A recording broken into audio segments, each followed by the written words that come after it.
Good morning dear students. Last class में हमने indifference curve analysis के बारे में हमने कुछ पढ़ा था। हमने मार्जिनल रेट ऑफ सब्स्टिट्यूशन इसके बारे में हमने पढ़ा था। ठीक है, यहाँ पर मैं आपको एक बात बता दूं कि एक बार मैंने फिर से यहाँ पर हिंदी मीडियम की बुक ली है। इसलिए ली है क्योंकि सबसे पहली बात तो ये है कि हमारी क्लास में हिंदी और इंग्लिश दोनों ही मीडियम के स्टूडेंट्स हैं, राइट। तो कभी मैं हिंदी की बुक पकड़ लेती हूँ और कभी इंग्लिश की बुक पकड़ लेती हूँ। दूसरी बात, बहुत सारी चीज़ें ऐसी होती हैं जो एक बुक में अगर कवर नहीं है, दूसरी बुक में अगर कवर है तो अच्छे से दिया हुआ है, तो मुझे लगता है कि मुझे उस बुक से पढ़ाना चाहिए। ठीक है, तो आज ये जो बुक है वो मुझे ठीक लगी आगे के स्टडी के लिए, इसलिए भी मैंने ये बुक पकड़ा है। ठीक है, तो चलिए हमने मुझे ऐसा लगता है कि हम लास्ट क्लास में यहाँ तक कर चुके थे। ये ध्यान में आ रहा है आप लोगों को? हमने ये सेब और केले का एग्जाम्पल लेके हमने ये जो इंडिफरेंस कर्व या अनाधिमान वक्र जो है उसको हमने समझा था। ठीक है ना, तो आई थिंक हम लोग यहाँ तक कर चुके थे कि ये MRS जो मार्जिनल रेट ऑफ सब्स्टिट्यूशन ये क्यों गिरता है ना। तो यहाँ पर इसका जवाब तो ये है कि जो सेब जो है वो केले से अधिक महत्वपूर्ण है ना। यहाँ पर आप जिस तरह से प्रेफरेंस देख रहे हो तो यहाँ से हमको पता चल रहा है कि जो एप्पल है वो बनाना से अधिक महत्वपूर्ण है, अधिक ज़रूरी है। इसीलिए एक जो कंज्यूमर या एक उपभोक्ता है वो एक एक्स्ट्रा सेब के लिए अधिक बनाना या केले का त्याग करने के लिए तैयार होता है ना। लेकिन जैसे जैसे वो अधिक से अधिक एप्पल का उपयोग करता जाता है तो एप्पल से मिलने वाली जो सीमांत उपयोगिता, मार्जिनल यूटिलिटी है वो गिरती जाती है ना। इससे पहले हमने यूटिलिटी वाले में भी पढ़ा था कि जैसे जैसे हम किसी चीज़ का ज़्यादा से ज़्यादा उपभोग करते हैं, कंज्यूम करते हैं, तो उससे मिलने वाली जो उपयोगिता है वो हमको क्या मिलती है? डिमिनिशिंग रेट में मिलती है। ये तो हमने पढ़ा है ना। तो इसके बाद क्या होता है, लिखा है परिणाम स्वरूप वह प्रत्येक सेब के लिए कम और कम केले का त्याग करना चाहता है ना। तो फिर जब सीमांत उपयोगिता जब गिरती जाती है, क्योंकि उपयोगिता जो है वो कम होती जाती है, किससे मिलने वाली उपयोगिता? एप्पल से मिलने वाली उपयोगिता, और इसीलिए क्या है, वो कम से कम केले का त्याग करना चाहता है। इसीलिए ये जो MRS है, मार्जिनल रेट ऑफ सब्स्टिट्यूशन है, ये हमको क्या मिलती है? घटते हुए दर से, है ना, डिमिनिशिंग रेट में मिलती है। ठीक है, अब एक इम्पॉर्टेंट जो हमको पढ़ना है, अनधिमान वक्र की मान्यताएं, एजम्पशन ऑफ इंडिफरेंस कर्व। आप लोग ध्यान दो कि यहाँ पर मैं इंग्लिश में भी आप उसी टर्म्स को बता रही हूँ और हिंदी में भी उसी टर्म्स को बता रही हूँ, है ना। तो मुझे नहीं लगता है कि किसी किस्म का कन्फ्यूजन होने की ज़रूरत है। अच्छा, तो इनकी मान्यताएं क्या होती है? अब सबसे पहले तो हम मान्यताओं का मतलब ही हम जाने। मान्यताएं वो सिचुएशंस होते हैं जो अगर होंगे तभी ये जो रूल है या ये जो जिसकी हमने अभी बात की है वो एप्लीकेबल होगा। ठीक है ना, तो मान्यताएं हम देख लेते हैं कि अनधिमान वक्र या इंडिफरेंस कर्व जो है उसकी मान्यताएं क्या हैं। तो सबसे पहला तो इसमें लिखा हुआ है दो वस्तुएं, टू कमोडिटीज, है ना।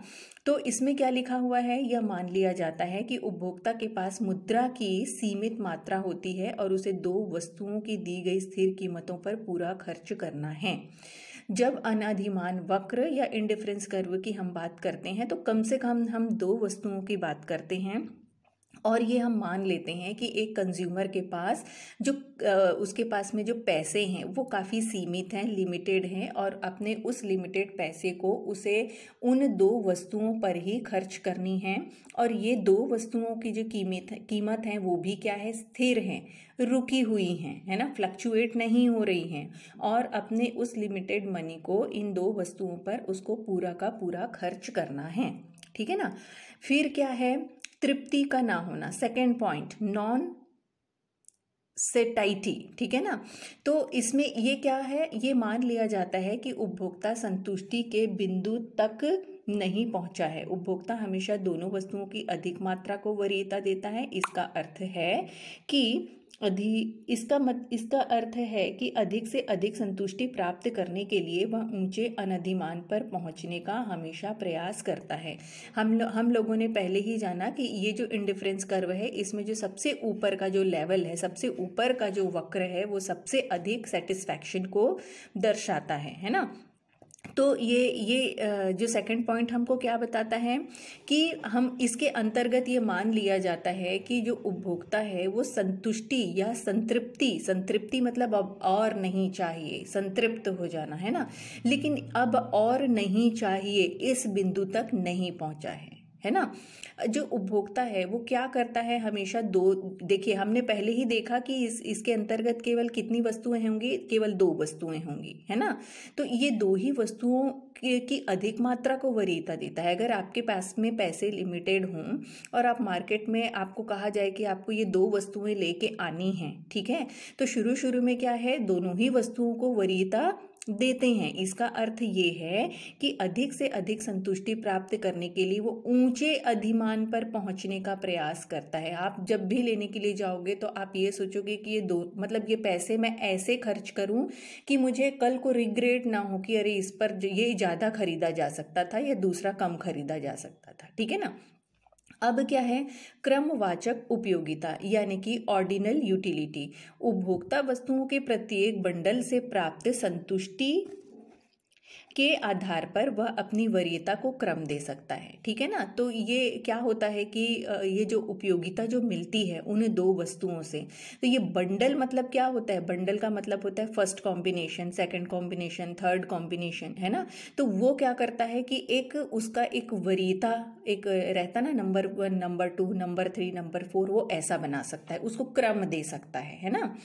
फिर क्या है, घटती सीमांत विस्थापन की दर यानी कि diminishing marginal rate of substitution. अनधिमान वक्र विश्लेषण यानी कि इंडिफरेंस कर्व घटती सीमांत विस्थापन की दर को मानता है। विस्थापन मतलब जब हम जैसे ये इस एग्जाम्पल के हिसाब से हम केले की एक केला छोड़ के हम वहाँ पर 2 सेब हासिल कर रहे हैं, है ना। तो ये क्या है, इसी को कहते हैं विस्थापन, है ना। और ये जो प्रोसेस है, ये विस्थापन की दर, जितने केले के बदले में हम जितना सेब हासिल करेंगे उसी को हम कहेंगे विस्थापन की दर। तो ये क्या है, ये जो विश्लेषण है, ये जो एनालिसिस है इंडिफरेंस कर्व वाला, ये घटती सीमांत विस्थापन की दर को मानता है कि ये विस्थापन लगातार घटता है।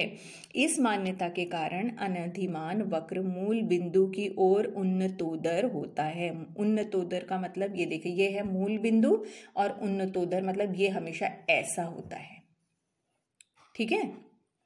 अच्छा, फिर है विवेकशील उपभोक्ता यानी कि रैशनल कंज्यूमर। आप इधर पे ध्यान दो तो ये माना जाता है कि उपभोक्ता विवेकपूर्ण ढंग से व्यवहार करता है, अर्थात वह अपनी कुल संतुष्टि को अधिकतम करना चाहता है। ये जो इंडिफरेंस कर्व एनालिसिस है, इसका एजम्पशन क्या है, इसका एजम्पशन ये है कि ये मानता है कि जो कंज्यूमर, हर कोई कंज्यूमर, हर उपभोक्ता क्या होता है, रेशनल होता है। रेशनल का मतलब ये होता है कि उसको बहुत अच्छी चीज, बहुत अच्छे से उसको पता होता है कि उसको अपने पैसे को किस तरह से खर्च करना चाहिए, किस चीज़ में खर्च करने पर उसको अधिक सेटिस्फैक्शन मिलेगा और किस में कम मिलेगा, ठीक है। तो ये तो हमने पढ़ लिया। चलिए अब हम ये जान लेते हैं कि ये जो अनधिमान वक्र की विशेषताएं क्या होती है, प्रॉपर्टीज ऑफ इंडिफरेंस कर्व। अच्छा, एक बात और बता दूं कि ये जो है ना, ये पूरा मैं PDF में डाल दूंगी। ये हिंदी मीडियम वालों के लिए भी बहुत अच्छा है और यही इंग्लिश मीडियम वालों के लिए भी बहुत अच्छा है। आप दोनों ही इसको नोट डाउन कर सकते हो, है ना, काफ़ी अच्छा दिया है इसमें। अच्छा, इसमें क्या है कि अनधिमान वक्र हमेशा मूल बिंदु की ओर उन्नतोदर होती हैं। Indifference curve are always convex to the origin, जो कि मैंने बताया। इंडिफरेंस हमेशा कैसे होता है, ऐसे होता है ना। तो घटती हुई सीमांत विस्थापन दर के कारण अनधिमान वक्र हमेशा मूल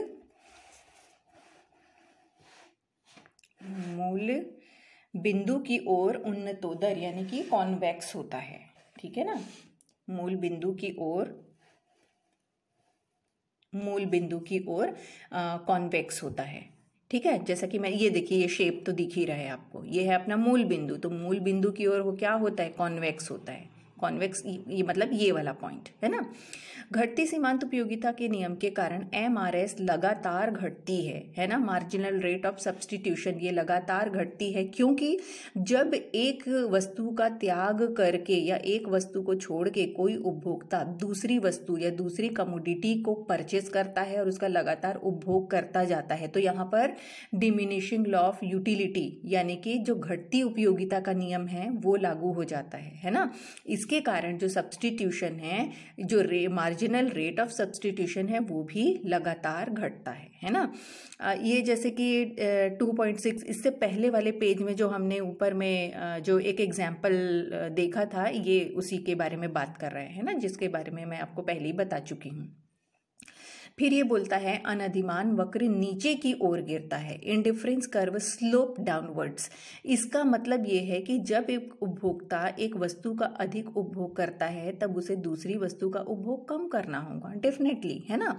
अगर आपके घर में 2 मिठाई है ना, तो 2 मिठाई है, अगर आप एक मिठाई का अधिक से अधिक अगर उसको खाना चाहते हो तो दूसरा जो है उसको आप कम खाओगे ना, ऐसे ही होगा ना।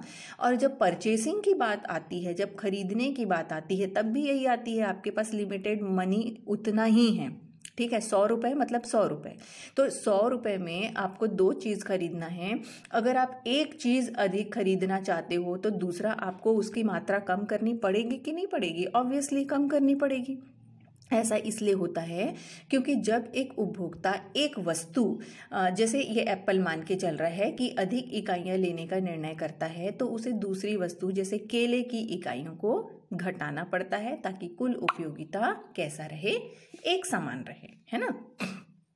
अच्छा, अब ये नेक्स्ट बता रहा है उच्च इंडिफरेंस कर्व, IC मतलब इंडिफरेंस कर्व संतुष्टि के उच्च स्तर को दर्शाता है, यानी कि higher indifference curve represent higher level of satisfaction. ये यहाँ पर मैंने शायद पिछले क्लास में मैंने बताया था कि ये जैसे हमारा ये ग्राफ है, तो ये ऐसे ऐसे IC1 IC2 ये सब रहता है। तो जो सबसे ऊपर वाला जो IC रहता है ना, इंडिफरेंस कर्व, वो क्या करता है, सेटिस्फैक्शन के सबसे उच्च स्तर को दर्शाता है। मतलब जो सबसे IC1 सबसे ऊपर वाला जो इंडिफरेंस कर्व जो होगा वो सबसे अधिक सेटिस्फैक्शन को बताता है, ठीक है ना।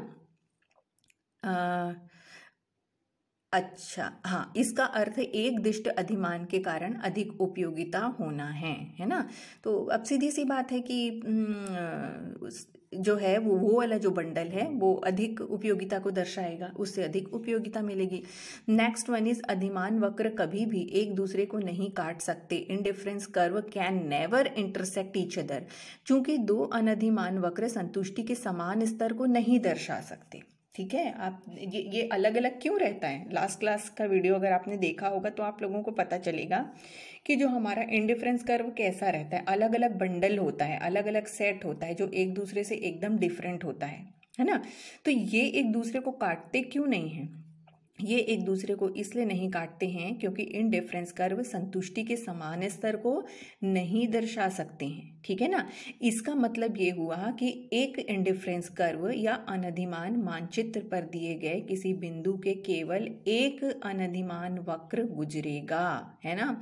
इसलिए ये लोग क्या है, ये लोग कभी भी एक दूसरे को इंटरसेक्ट नहीं करते हैं, है ना। एक चीज़ इसमें ये भी दी हुई है कि अनधिमान वक्र यानी कि इंडिफरेंस कर्व कभी भी एक्स अक्ष या वाई एक्स को भी नहीं छू सकते हैं। मतलब ये आपका एक्स एक्सिस हुआ और ये जो है आपका वाई एक्सिस हुआ, कभी भी ऐसा नहीं होगा कि ये जो कर्व है ये इसको ऐसे छू जाए, ऐसा भी नहीं होगा, है ना। इसका क्या है, अनधिमान वक्र विश्लेषण 2 वस्तुओं के उपभोग की मान्यता पर आधारित है, अर्थात 2 वस्तुओं का हमेशा उपभोग होता है, ठीक है ना। चलिए हम लोग नेक्स्ट पेज में चल के देखते हैं कि क्या है। तो हम अपने नेक्स्ट पेज में आ चुके हैं और हम ये देख रहे थे कि जो अनधिमान वक्र या फिर इंडिफरेंस कर्व जो है वो कभी भी एक्स एक्सिस और वाई एक्सिस को नहीं छूता है ना। तो इसका रीज़न क्या है? इसका रीज़न ये है कि सबसे पहली बात तो इंडिफरेंस कर्व एनालिसिस में इसकी मान्यता ही यही है, इसका एजम्पशन ही यही है कि इसमें 2 वस्तुओं के बारे में स्टडी की जाती है, ठीक है ना।